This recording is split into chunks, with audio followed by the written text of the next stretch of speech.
Bonjour à tous et bienvenue au jardin potager de Seb. J'espère que vous allez bien. Aujourd'hui, on va parler de l'aubergine. L'aubergine, c'est une culture que je réalise depuis de nombreuses années ici. Donc, c'est le légume phare de ce potager. Donc, l'aubergine qui fonctionne le plus ici, on va dire, enfin la variété qui fonctionne le plus ici, c'est l'aubergine de Barbantane. Donc, pour ceux qui ont pu suivre l'émission avec Julien Andrieux, donc ça a été le légume phare de l'émission. Parce que c'est une culture ici, on va dire, c'est ma culture coup de cœur. Depuis de nombreuses années, on réalise cette culture ici et on a vraiment des récoltes qui sont hyper intéressantes. Donc il y a d'autres aussi variétés, j'allais dire modèles, il y a d'autres aussi modèles qui fonctionnent. Mais ce n'est pas le but et non plus le sujet de la vidéo. On en reparlera un petit peu plus tard. Donc aujourd'hui, une dizaine de points sur l'aubergine pour pouvoir faire cette culture. Donc famille des Solanacées, donc toujours pareil, c'est un peu répétitif sur le départ, mais vous allez voir après, il y a plein de petites variantes par rapport aux autres semis. Donc pour la rotation de culture, on a besoin, j'ai déjà expliqué dans la vidéo sur le petit pois, on a besoin de connaître les variétés que l'on met en terre pour pouvoir, ou en semis, pour pouvoir après gérer en fait son évolution. Donc famille des Solanacées. L'aubergine a un cycle de vie qui est chez nous annuel. Alors quand je parle de chez nous, je vais dire sous un climat européen, c'est une plante annuelle. Au niveau de son sol, on va avoir besoin d'un sol riche en matière organique. Il est important parce que c'est une plante qui a un développement pas très important, mais par contre qui consomme beaucoup d'énergie au niveau du sol. Donc voilà, il faut avoir la main un petit peu lourde sur la matière organique au niveau de votre sol de culture. Au niveau du semis, on peut le réaliser de février à avril, mais je vous déconseille d'attendre le mois d'avril pour pouvoir faire vos semis d'aubergines, parce qu'elles ont un développement qui est relativement long et vous risquez de vous retrouver trop tard dans la saison. Donc moi j'ai déjà réalisé des semis au mois d'avril, ça fonctionne, mais on a une productivité qui est tardive et on n'a pas une récolte qui est étalée. Donc c'est vraiment, vous allez avoir tout d'un seul coup. Donc moi je fais des semis sur la première semaine de février et je vais en refaire une dans une quinzaine de jours. Voilà. Donc on va dire que vous avez tout le mois de février pour les faire. Après c'est toujours pareil, ça dépend de votre climat et ça dépend de votre période aussi estivale, de combien de temps elle va durer et de combien de temps vous disposez pour pouvoir faire cette culture. Au niveau des températures de semis, on va se situer entre 20 et 24 degrés, 25 degrés aussi, c'est possible. Après, plus votre température va être élevée, plus votre semis va germer, on va dire, rapidement. Moi ici, c'est 19 degrés en moyenne. Donc à 19 degrés, on arrive à avoir une germination qui est plutôt correcte. Entre 19 et 20 degrés, vous allez avoir une levée, on va dire, sur une semaine. Donc en 7 jours, votre graine, votre semis sera capable de germer. Au niveau de son entretien, donc on va faire un repiquage en pleine terre ou en godet. Alors moi je vous conseille de le faire en godet pour pouvoir patienter au sein de glace. Pour le repiquage, donc c'est pareil, on suivra ça aussi en vidéo. Pour le repiquage, il va falloir attendre qu'on ait un développement de feuilles assez correct, mais sans trop que notre plant soit trop évolué. Sinon, ça va poser des complications au niveau du repiquage, parce qu'on a un système racinaire qui est relativement aussi important, donc moins important que sur un petit pois, mais il reste relativement important, donc il faut faire attention à ça. Et quand on sème en barquette, après il faut démêler les racines, ça crée des stress supplémentaires. Donc voilà, donc je vous donnerai le moment pour pouvoir, pour ceux qui vont faire le semis en même temps que moi, je vous donnerai aussi le moment à laquelle vous pourrez repiquer en godet individuel pour faire patienter vos semis jusqu'à la plantation en pleine terre. Donc voilà pour l'entretien. Ensuite, on a besoin aussi d'un arrosage régulier de notre semis avec une eau à température ambiante. Donc ça, il va falloir vous y habituer, je n'arrêterai pas de vous le répéter. Donc pour éviter tout stress au niveau de la température, il est vraiment important d'utiliser une eau à température ambiante. Voilà pour ce point.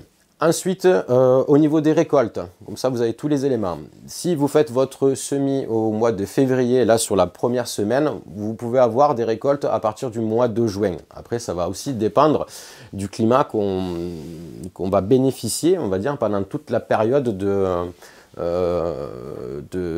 développement de notre plant. Ensuite, au niveau de la pollinisation, on est sur une pollinisation autogame avec une fécondation croisée possible, c'est-à-dire qu'il peut y avoir hybridation entre plusieurs variétés. Donc, si vous désirez faire des semences, on va simplifier les choses. Peut-être qu'on fera une vidéo sur l'autogame, allogame, les fécondations croisées possibles et hybridation. Mais aujourd'hui, on va se limiter à juste cette information que vous avez besoin de retenir. Donc, si vous désirez, pour ceux qui sont désireux, on va le dire plutôt comme ça, de récolter vos semences, c'est tout à fait possible. Par contre, ce que je vous préconise, c'est de mettre qu'une seule variété. Donc, si vous avez décidé de faire de la blanche ronde à œuf ou de la barbantane, vous mettez qu'une seule variété. Et là, dans ce cas-là, vous serez tranquille, vous serez sûr d'avoir des semences reproductibles à l'identique la fois d'après. Voilà. Maintenant, si vous mélangez plusieurs variétés, il peut y avoir une fécondation croisée possible. Et là, à ce moment-là, vous ne serez pas certain que votre plante d'aubergine soit vraiment un plant d'aubergine de barbantane. Voilà pour ce petit point-là. Et ensuite, deux petits mots sur les maladies. Donc, il existe plusieurs maladies au niveau des plants d'aubergine. Les deux plus connus sont le mildiou et le botrytis. Donc là, c'est toujours pareil. Ici, au jardin potager de Seb, il n'y a pas de traitement contre les maladies. Voilà, on ne souffre pas trop du mildiou ici. En serre, on essaye de le gérer puisque les taux d'humidité et la chaleur sont des facteurs de développement de cette maladie. Donc voilà, on essaye de s'organiser de cette façon-là pour éviter justement de provoquer ces maladies. Voilà, c'est à peu près tout pour ça. Ce que je vous propose de faire maintenant, c'est de passer directement au semis. Donc écoutez, ceux qui le veulent, vous pouvez me suivre. On va aller dans la nurserie pour réaliser notre semis d'aubergine. Allez, suivez-moi, c'est parti. Pour réaliser ce semis, qu'est-ce qu'on a besoin? On a besoin donc de semences d'aubergine. On a besoin d'un contenant, donc un contenant qui peut être au minimum, on va dire, un godet de 7 par 7. Et là, on pourra positionner, on va dire, 5 ou 6 graines d'aubergine pour pouvoir les faire germer en attendant le repiquage. On peut utiliser aussi des barquettes de récupération en polystyrène de ce type-là. Donc ça, c'est super écologique et économique puisque c'est gratuit. Ou sinon, après, on peut utiliser, et c'est ce que je vais utiliser aujourd'hui, donc des mini-serres qui sont assez pratiques puisque vous verrez après, la dernière étape va être aussi de déplacer ce semis réalisé ici dans cette serre, parce que ce sont, alors au jardin potager de Seb, les serres ne sont pas chauffées. Donc il n'y a pas de tapis chauffant, il n'y a pas de lumière artificielle, on est vraiment sur du 100%, on va dire, naturel. Ce semis-là, pour avoir la température que je vous disais précédemment, pour avoir ce minimum de 19-20 degrés, le semis va être, notre terrine, notre mini-serre, va être positionné à l'intérieur pour pouvoir bénéficier de ces températures. Et en fonction après du chauffage de votre habitation, donc nous on a un chauffage au bois, donc on utilise la cheminée pour se chauffer, donc on est plus proche des, on va dire 22-24 degrés, donc ce qui est une température on va dire idéale pour la germination. Par contre on va manquer un petit peu de luminosité, donc c'est pour ça que j'utilise moi des mini-serres comme celle-ci, pour pouvoir après les déplacer en pleine journée dans des serres comme celle-ci, ou comme la grande serre en verre. Voilà pour le contenant. Et puis ensuite il faut un terreau à semis. Donc moi j'utilise, j'ai dû le répéter plusieurs fois à chaque fois qu'on parle de semis sur cette chaîne, donc j'utilise un terreau professionnel, terreau à semis, vraiment dédié au semis, pas au rempotage, puisque le terreau de rempotage lui est trop riche en fibres, et quand vous avez votre système racinaire qui se développe, ces fibres se prennent dans les racines. Et après pour le repiquage c'est assez compliqué et ça crée un stress supplémentaire au niveau du plant. Donc le plant il n'a pas besoin de ça, hein. Déjà que le repiquage est un stress assez important pour la plante. Donc on ne va pas lui infliger ça en plus. Donc un terreau utilisable en agriculture biologique, professionnel fait très bien l'affaire. Et après n'importe quel terreau à semis que vous avez à disposition. Voilà, allez on est parti pour le semis.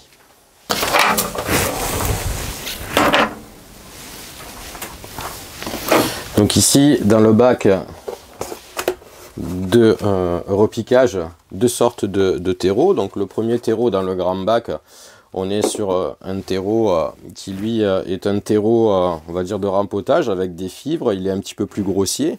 Donc nous, aujourd'hui, ce qu'on va utiliser, c'est un terreau à semis. Assez fin. Donc on va bien l'émietter pour éviter de retrouver ce genre de grosses matières qui peuvent être voilà, dérangeants pour le développement de notre plant d'aubergine. Donc on va remplir la terrine comme ceci.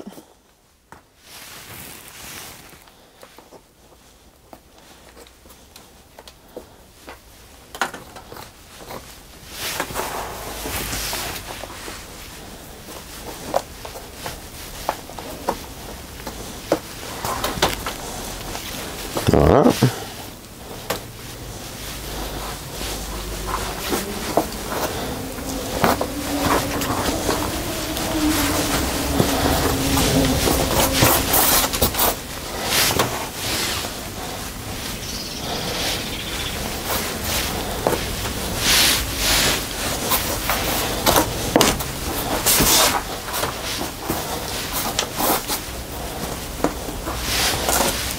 On va venir après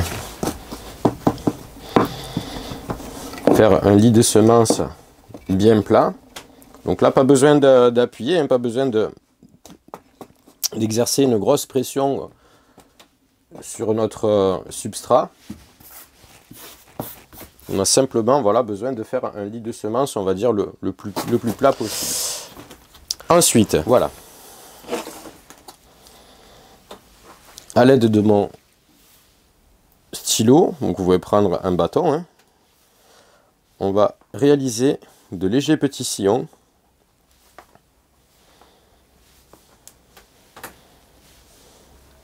dans notre barquette pour pouvoir venir déposer nos graines. Donc là, cette barquette, on va faire uniquement de la barbantane.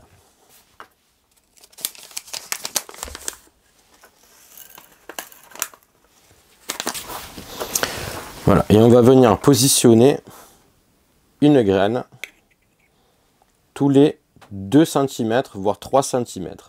Alors après, pour ceux qui désirent espacer moins pour optimiser la place, vous pouvez aussi. Après, c'est toujours pareil, c'est au moment du repiquage où c'est, on va dire, assez problématique après d'aller démêler les racines. Donc moi ici, par expérience, donc ce que je vous parle, ce que je vous dis, c'est du vécu. Donc je préfère les positionner, voilà, à 2,5-3 cm les unes des autres. Après, il y a un facteur aussi qui rentre en compte sur le positionnement, c'est de connaître aussi votre taux de germination. Alors vous allez me dire, je ne suis pas dans les graines, je ne sais pas. Moi je réalise chaque année des tests avec des tableaux. D'ailleurs je vous en mets un à l'écran tout de suite, comme ça vous pourrez voir un petit peu ce qui se passe au niveau de ce tableau. Donc là, tout n'est pas renseigné, puisque pour les besoins de la vidéo, j'ai préféré ôter les informations des semenciers, de productivité, de maladies, de traitements, parce que ça fera l'objet aussi d'autres vidéos. Mais après, ça fait un tableau qui est un peu lourd à commenter. Donc là, on peut voir, donc ça, c'est le tableau de l'année dernière. Donc on peut voir que le semis d'aubergine de Barbantane, le 5 février, je vous ai affiché les températures de mon habitation, la mini-serre, le nombre de graines, l'emplacement où a été positionné le semis, le jour, enfin les jours de levée, et sur les 36 graines qui ont été plantées, il en est ressorti 25 plants au repiquage. Donc vous voyez qu'à travers ce petit tableau de suivi, donc je fais ça depuis pas mal d'années maintenant, on arrive à avoir notre, on va dire notre taux de germination. Il y a le taux de germination du professionnel, mais là on est très peu au courant en fait du taux de germination, hein. Puis après, d'un sachet de graines à un autre, ça peut varier. Mais voilà, selon les semenciers, on arrive à faire des statistiques qui tiennent à peu près la route. Voilà, donc là on va positionner les graines comme ceci.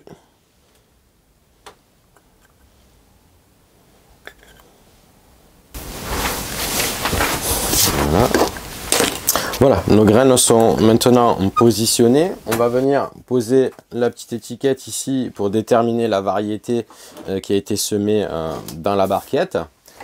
Ensuite, quand madame n'est pas là ou quand monsieur n'est pas là, vous partez vite dans la cuisine, vous récupérez votre petite passoire pour pouvoir tamiser le terreau du dessus. Donc moi, elle a su que j'ai pris sa passoire puisqu'elle a regardé une de mes vidéos et elle l'a reconnu comme ça. Donc je me suis fait avoir comme ça. Non, on ne s'en servait plus. Et là, on va venir recouvrir donc de terreau, mais très fin, le dessus de notre terrine.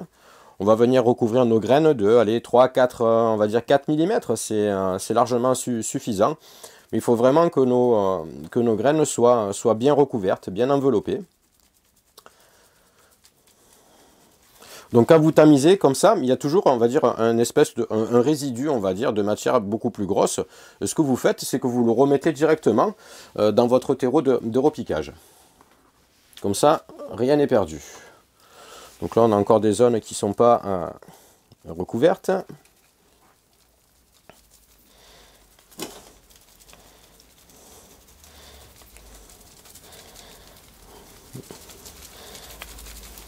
Donc la graine d'aubergine, comme toutes les solanacées, ont besoin d'obscurité, hein, pas de lumière, pour pouvoir germer.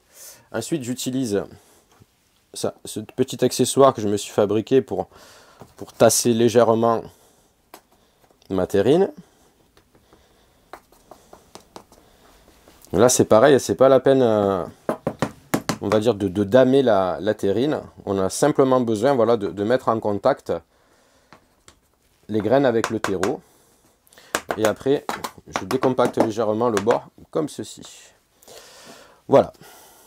La terrine, le semis est terminé. Il ne manque plus que la dernière étape, l'arrosage. Pour ça, on va se mettre au bac de trempage et on va voir ça. Donc, je récupère mon pulvérisateur et je vais venir humidifier ma terrine. Donc je vais légèrement, on va dire, détremper le dessus de la terrine.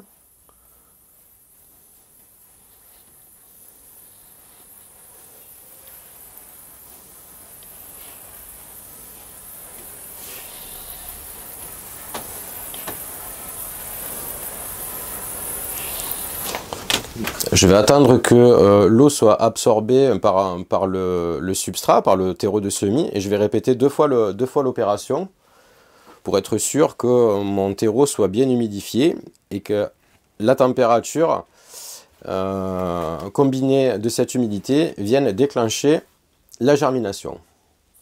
Un petit rappel sur les conditions de germination optimales, donc une bonne température située entre 20 et 24 degrés, un taux d'humidité constant sans détremper la barquette, et utiliser une eau à température ambiante. Stockez votre pulvérisateur ou votre réserve d'eau à l'intérieur de votre habitation pour pas qu'il y ait de différence de température entre votre substrat et votre eau. Donc il ne reste plus qu'à couvrir notre mini-serre, refermer les ouvertures si vous disposez d'ouvertures, et on va positionner pendant, on va dire, une dizaine de jours cette mini-serre à l'intérieur de l'habitation. Donc il n'est pas nécessaire de la mettre derrière une baie vitrée. Donc moi, c'est ce que je fais. Pourquoi je fais ça? On a dit tout à l'heure que pendant la phase de germination, on n'avait pas besoin de luminosité, mais vous n'allez pas être les yeux rivés, on va dire, sur votre terrine. Une fois qu'il y a germination, le développement peut être assez important. Et on va dire que si d'une journée, vous ne surveillez pas votre levée, votre semis peut commencer à s'étioler. Puisque une fois que vous avez la germination, une fois que vous avez le petit germe qui commence à sortir, le développement, lui, va être un petit peu plus rapide. Si vous avez un manque de luminosité, il va commencer à s'étioler. Je reviens un petit peu tout à l'heure quand je vous ai dit la disposition, quand je vous ai parlé, pardon, de la disposition des graines par rapport à la terrine. Un semis trop dru, trop dense, vous connaissez le dicton, hein, qui sème dru, récolte menu. Par contre, ici, c'est pas récolter menu, c'est-à-dire que si vous avez une densité de graines, des graines, on va dire, posées tous les 5 mm, quand il va y avoir le développement, ça va être très compliqué. Le développement en fait de votre petite plantule va faire ombrage sur les plants qui sont juste derrière, et vos plants auront tendance à filer. Donc c'est pour ça que moi je ne sers plus mes semis. Donc je vous parle aussi d'expérience, hein, c'est du vécu. Hein. Quand on voit ici que dans une petite barquette comme ça, certains jardiniers arrivent à faire plus d'une trentaine de plants de tomates. Moi ici, j'ai du mal à utiliser cette méthode parce que je me retrouve avec des plants qui filent.